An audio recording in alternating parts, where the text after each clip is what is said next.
Welcome back, and huge thanks to those who viewed and contributed to my last video on this topic. I'll create a link if you haven't seen that. In this session, I wanted to review some of the updates in the news, and also today is the first day of the dressage at the Olympics, the pure dressage, and I will be reviewing a test or two, perhaps see what needs to change, and I'll be analysing the movement and also making comparisons with the dressage that we've seen in the eventing event. So first we'll take a look at the International Dressage Riders Association and their condemnation. It's good to hear from her peers on this topic. And they say the board members of the IDRC universally condemn the actions of Charlotte Dujardin as seen in the video footage which was made public this morning. They are resolute that equine welfare must always be placed uppermost and at all times. They promote only ethical training methods and practices and strive to encourage all their members to abide by the International Equestrian Federation Code of Conduct for the welfare of the horse, together with all FEI regulations which support and protect equine welfare standards both in and out of the competition. The board supports the actions taken by the FEI, the British Equestrian Federation, and British Dressage to provisionally suspend Miss Dujardin. It notes that Miss Dujardin has stated that she has no excuse for her actions and has also expressed her shame and regret. Due to the live and ongoing investigations, the board will not make any further official announcements on this matter until the investigations are concluded. So this is interesting. It's as if the message they want to get across is that there is no excuse for this behaviour. And this announcement is important because this group of competitive dressage riders is being widely targeted at the moment as using equally obscene training methods. And as I go down the list, I can see that one of those board members was using a very harsh postural training method a couple of decades ago. So let's hope that rider has seen that there is no excuse for using that training method.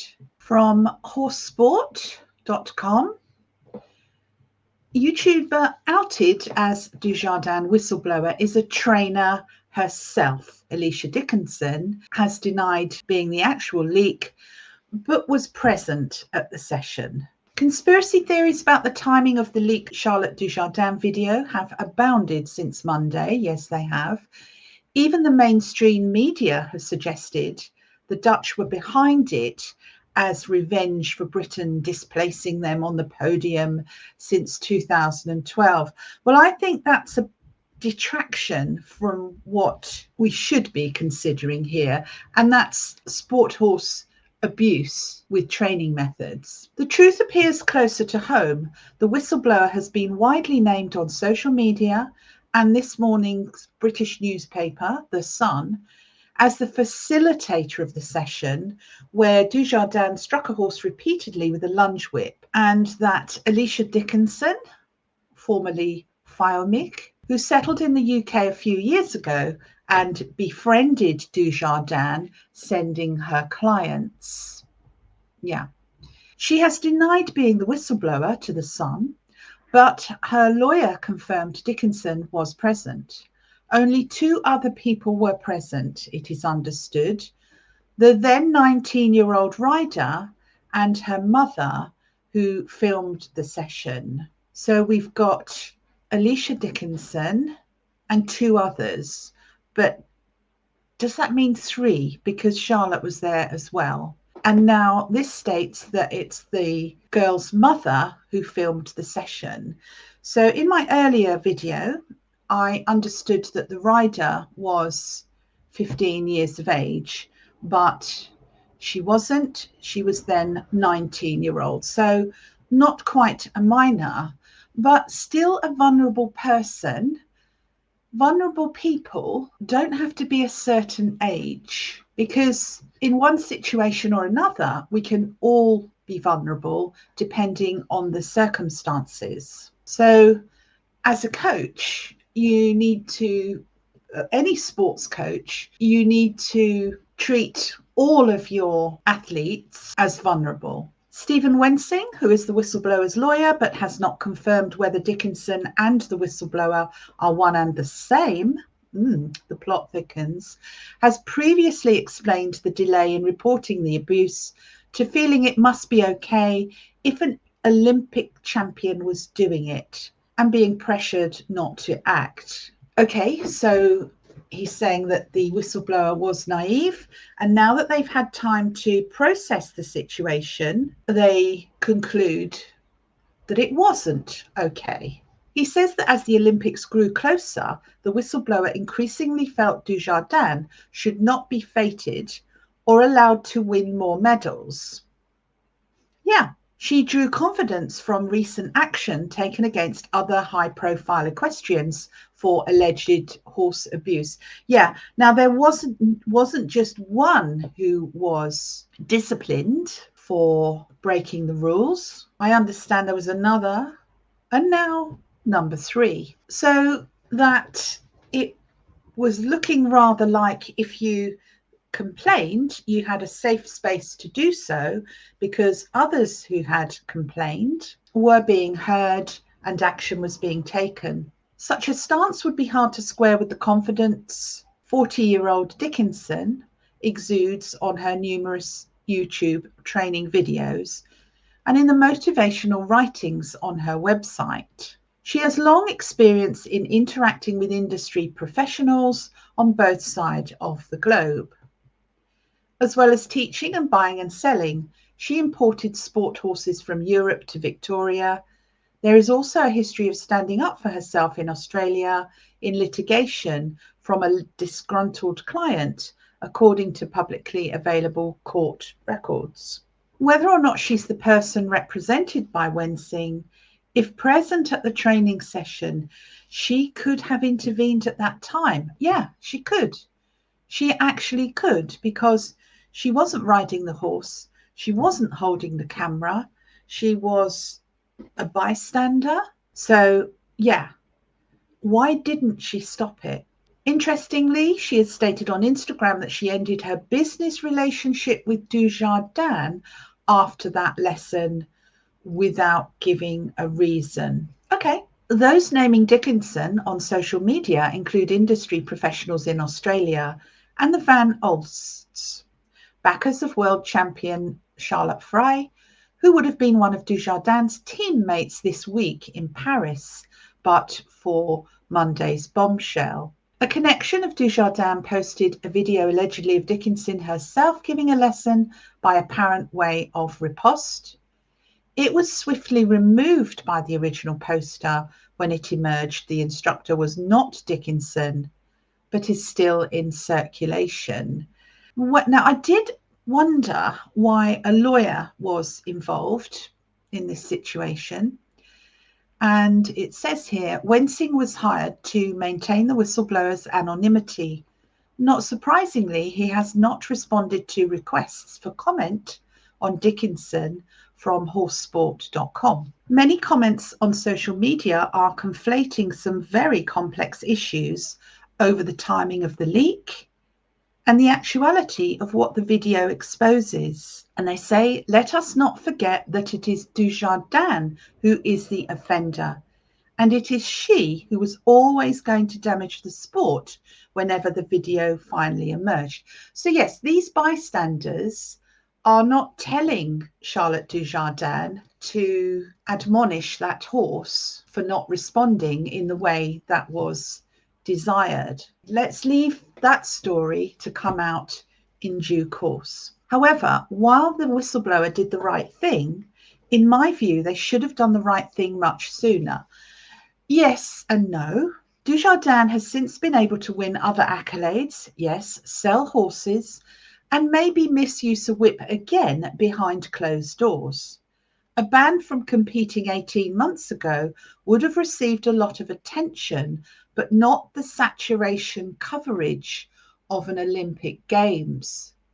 So, yeah, with whistleblowing, of which I am one in another situation, you can't speak up straight away. Usually, you have to pick your moments for optimal effect because you know that you're going to cause a lot of trouble for the offender, abuser, and your first response is, as a normal human, I don't want to hurt anybody, but what can I do to put this situation right, to make sure it doesn't happen again? And maybe they did try to complain initially, and maybe that was dismissed. We don't know. The CEO of British Dressage, Jason Brotigham, wrote to members yesterday to condemn Dujardin, but also to say the timing was aimed at causing maximum damage and that the whistleblower's aim to save dressage was disingenuous. I'm surprised about that comment from the CEO of British Dressage because I would expect a statement such as, we are alarmed by this, and something like, we are looking at our rules to ensure that they are robust and that we're in a strong position to act if any of our members break the rules. Certainly any attempt to save dressage has backfired. A collective reset about core training principles may save the practice of dressage as a craft. But the shocking headlines will surely accelerate the sport's ejection by the International Olympic Committee. So yes, since the Tokyo Olympics, the big issue there was horse abuse or coercion in the pentathlon event, which has led the Olympic Committee to question whether a horse activity belongs in the pentathlon. And despite FEI President Ingmar de Vos's press briefing yesterday that he was sure equestrian sport was in until at least Brisbane 2032. Well, yes, he probably has been able to forecast for the next two games, but public opinion may intervene. And indeed, maybe 2032 may well be the last. The world's media is still hungry for new angles on Dujardin. All the main British newspapers have their top sport writers on Dujardin. Journalists who would normally by now be ensconced at the main Olympic Park interviewing Simone Biles and LeBron James. So, yeah, this incident has been something of a diversion from what they would normally be reporting on from the Olympics. The FEI and also the specialist equestrian press have lost the narrative. Another high-profile Dutch equine lawyer, Luc Schellstrait, has also argued that the delay in reporting the whipping incident could lead to a disciplinary case being dismissed on that technicality, or at best, sanctions reduced. Oh yes, there is always the option to not confront the issue, but to find a technicality to remove the issue from the agenda. Reporting abuse to the FEI may be done at any time and by any person, but must also be done without delay. So the whistleblower has to abide by the FE rules as well, as we report here. The FE Tribunal has considered historic video to be admissible up to now. Yeah. But the very high-profile team Dujardin is likely to assemble could make convincing legal arguments to the contrary. Okay, then is it that the FEI are the only organisation as her governing body to be able to deal with this? No, we have UK prosecution processes, we have the RSPCA, we've got it covered. The big picture is FEI are not above the law. However, a sporting ban from a regulating body seems academic, yes. Right now, it's hard to see how Dujardin can return to any kind of livelihood in equestrianism. And that's how it should be. Just reading a couple of comments beneath that horse sport article. Let me just see who wrote that. Pippa Cookson. So the comments. Dickinson was bankrupted by the Australian courts for a dodgy horse deal. Also known for unethical riding and horse welfare. She's not at all popular here, and the pair of them are as bad as each other. But I bet Dickinson hasn't really thought it through that she would not be able to stay anonymous. She's just scuppered her career as well. Now, that's so we know that Alicia Dickinson has been confirmed to not be the whistleblower, but yeah, this is why whistleblowers have to wait, because they usually have something to lose as well. And that was a consideration in my whistleblowing. Heather Moffat, a big name in classical dressage, ethical classical dressage. The reason is now obvious. Dickinson fell out with Charlotte after that lesson, and it won't have been over Charlotte's treatment of the horse, as Alicia Dickinson is far from a paragon of equestrian virtue herself. So we don't know what the falling out was about. But revenge is a dish best served cold. Yeah, whistleblowing, it always looks like revenge, but the whistleblower is standing up for what is right. And the outcome of that situation may be vengeful, but this is almost right versus wrong. Hence the wait of 2 years. Knowing the next Olympics were 2024. Well, I don't think as a whistleblower myself, I don't think you look that far into the future. I know that you consider that you just don't have that much control in the situation, and that a lot of the time you feel overwhelmed. But the motivation for whistleblowing is, I don't want this happening to others. And Dujardin was almost certainly going to be on the GB team. Timing to perfection for maximum effect. Well, no, because the horse could have been withdrawn at any time. Dujardin may have decided to have another baby. So I don't think you think that far ahead. You just think, what is going to happen now that I've made a stand to speak up for what is right? I'm surprised that no one yet has mentioned the laughter in the video as it was filmed. Well, I have. They obviously didn't think it was too serious at that time. Well, I've tried to be magnanimous about the laughter and say that could have been nervous laughter. But what if, assuming the whistleblower is the one who filmed the incident, what if you feel relieved that you now have evidence? It's too repulsive to think that people could be laughing at the horse being beaten. And another comment, I did on Facebook and got blasted. Yes.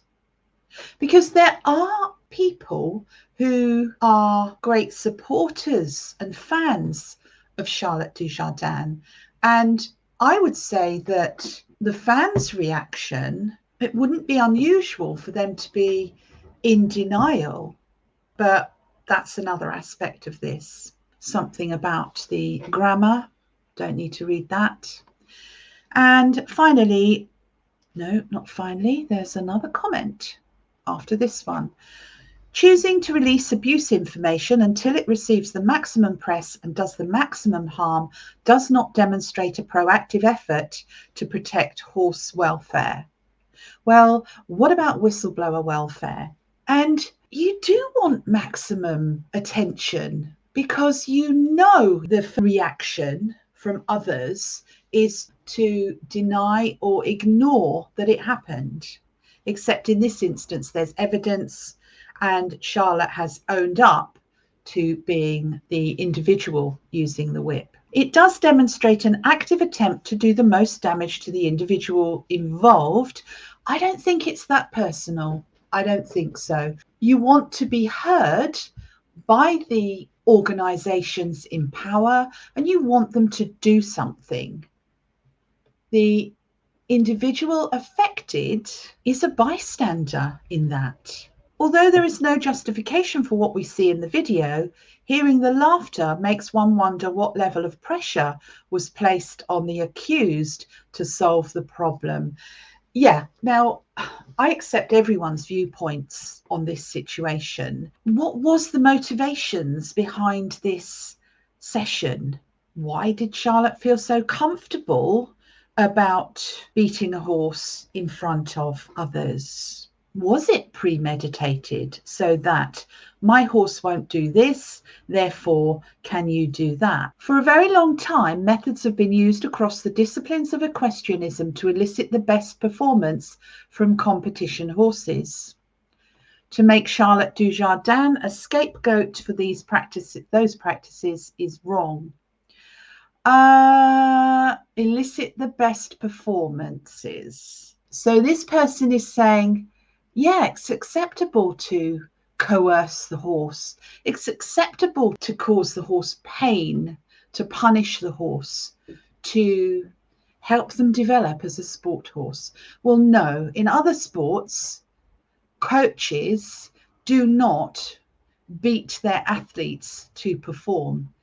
It's very much a two-way relationship, and you don't get the best from your athletes if they are trained in fear. Okay, excessive use of the whip is cruel, but in this instance, she was using it to motivate the animal to move forward.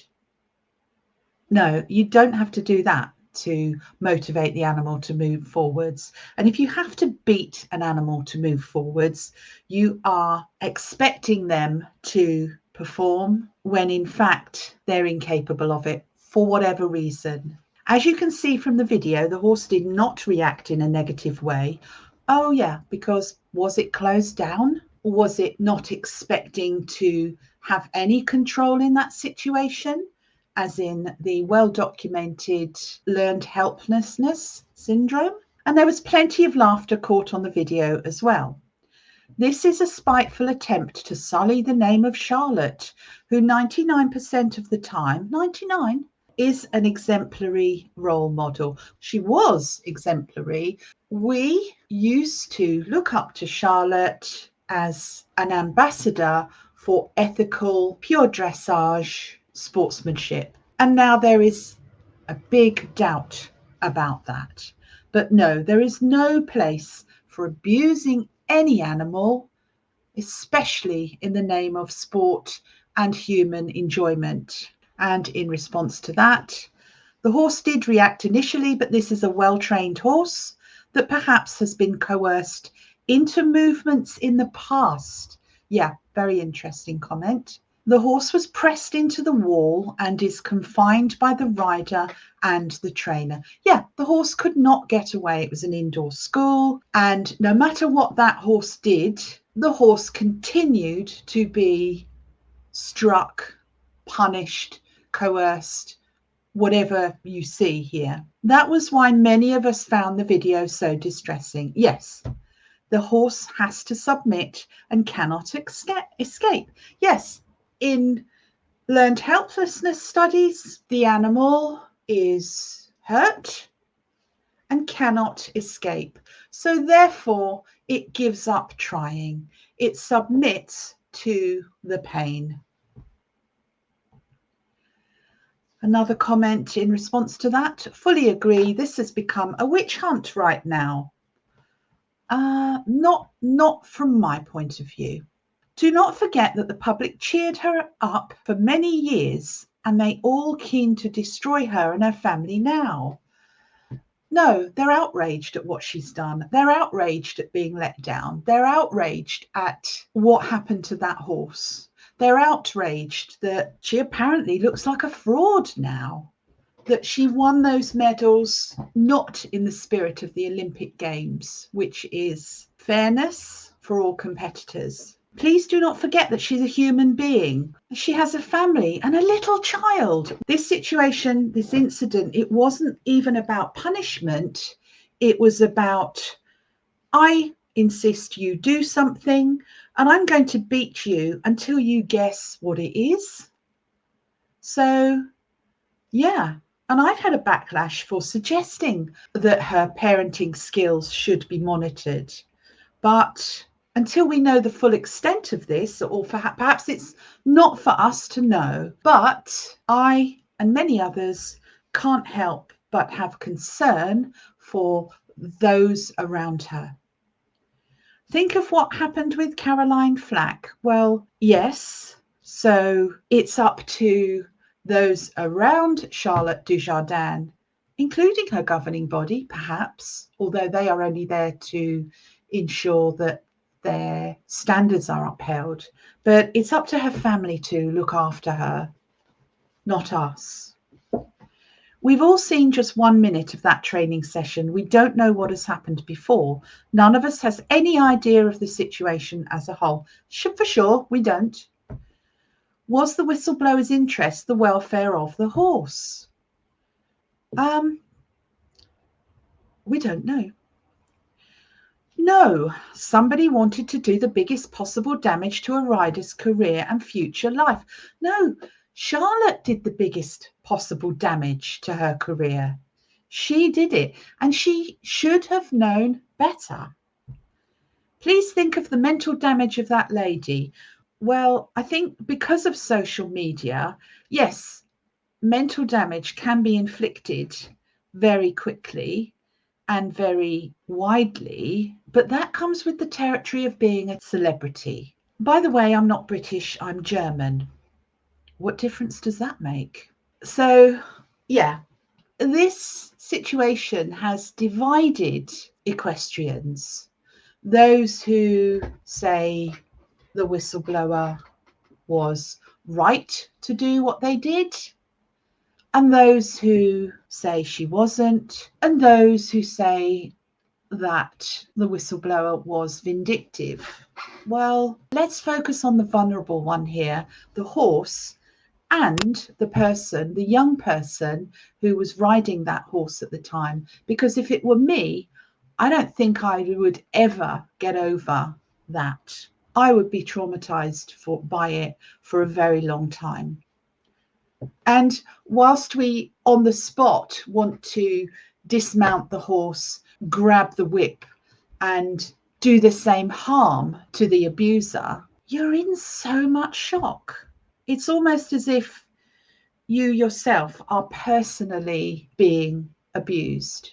Unless you've rehearsed what you would really say in that situation, shock would be your first reaction.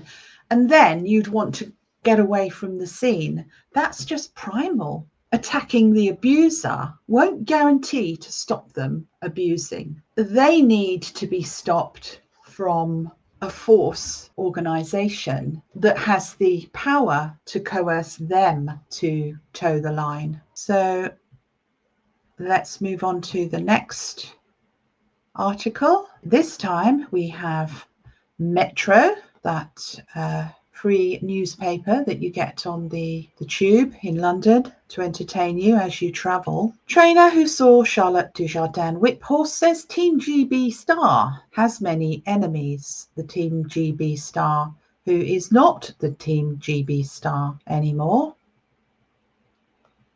I won't play the film. Speaking about Alicia Dickinson again, and in this report she suggests that Charlotte Dujardin has many enemies. So we know the background here. She's denied leaking the shocking footage and says that this week's media revelations have been difficult to process. Yes, been difficult for many of us to process. She makes clear that she's not the whistleblower, that she did not film the footage, and that our business relationship ended after the lesson shown in a video. She's understood to be linked to a Dutch dressage stable and claims she was thrown under the bus by Dujardin after the video from 4 years ago, they're saying it's 4 years again, came to light. Here she's suggesting that there is an underlying story to be told or heard, and that it could have been anyone who leaked the video, but that she got the backlash. Charlotte destroyed her chances of becoming the UK's most successful ever female athlete. Dutch lawyer filed a complaint of animal cruelty early this week, but has refused to reveal who sent him the footage. He's protecting his client, and that she told me this had to be done as she wants to save dressage. Now, I've been having conversations with people about this, and they're not horse riders. They have no clue what dressage is.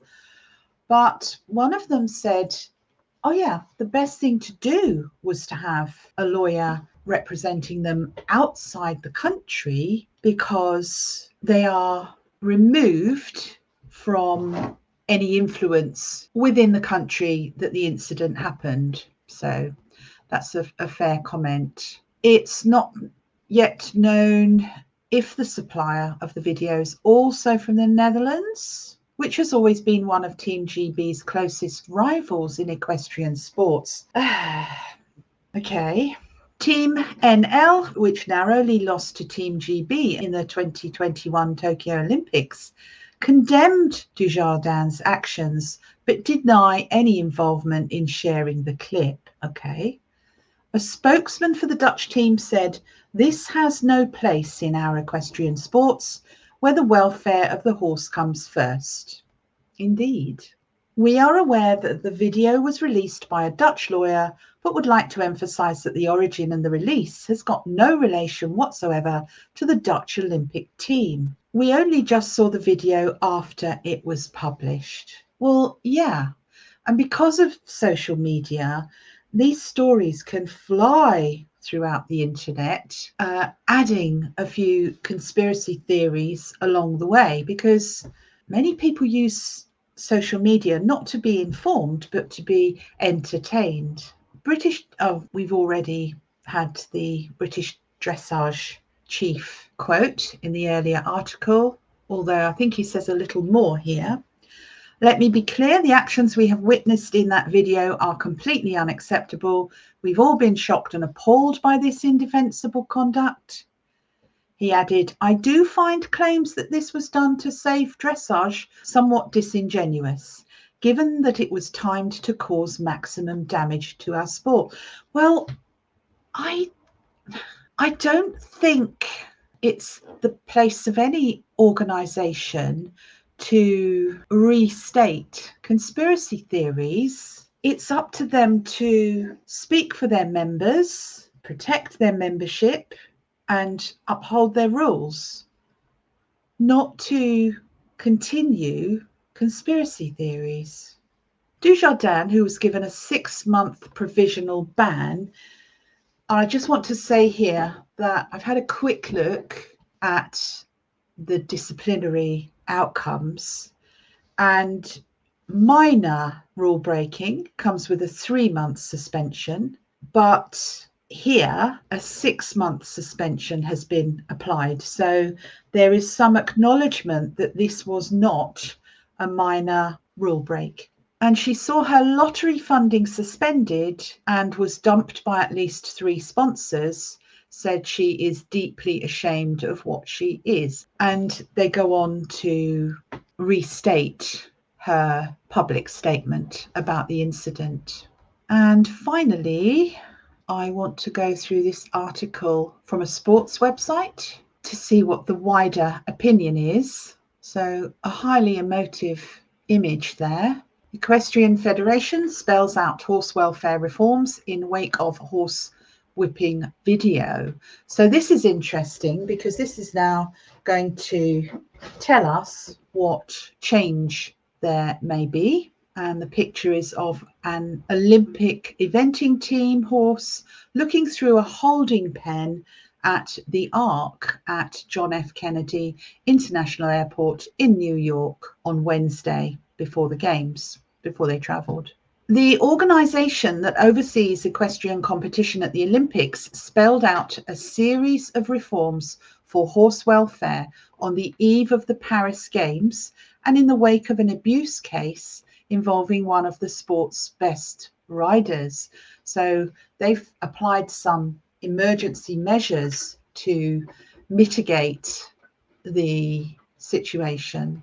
Executives from the FEI held a roundtable discussion on Thursday in which they outlined a comprehensive plan already in place to improve horse safety.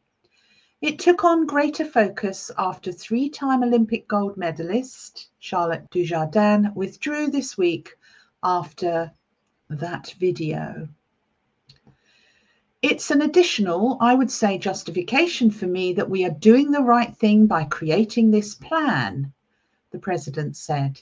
I think it clearly illustrates that we have now created, and the philosophy of be a guardian is really what we need. And to be fair, it's not entirely the Federation's fault that one of their members has behaved so badly.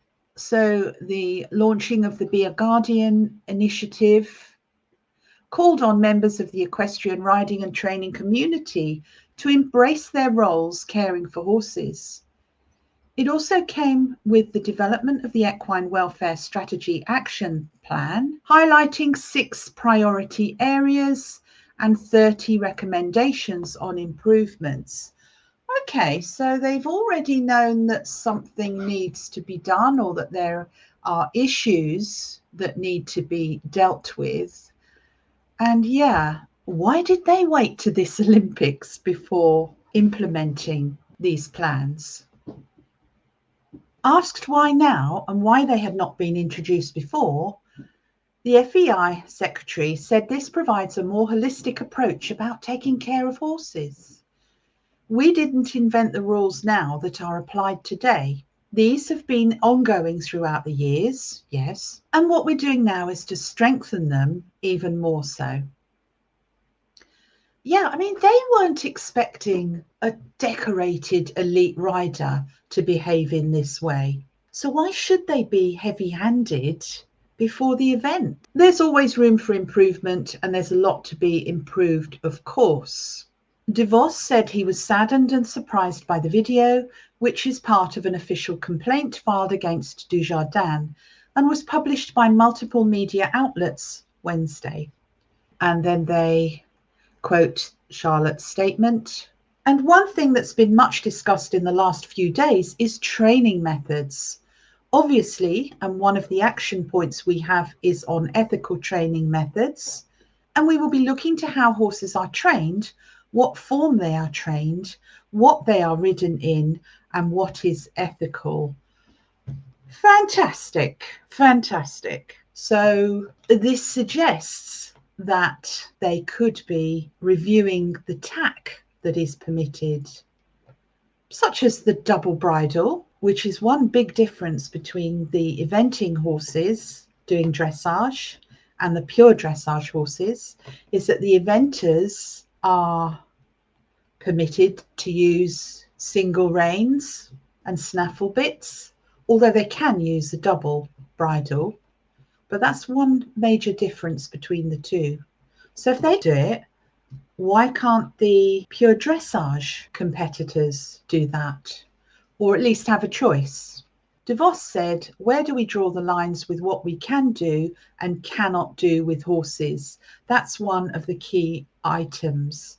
Now, I think another key item is the use of the voice, that if the competitors can use the voice to encourage the horse instead of artificial aids, what is wrong with that?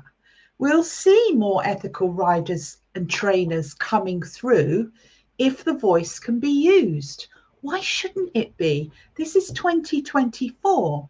We know a lot more about horses and training them than they did hundreds of years ago or 100 years ago when these rules were created. One of the immediate changes is the addition of an equine welfare coordinator on site at the Olympics for the first time.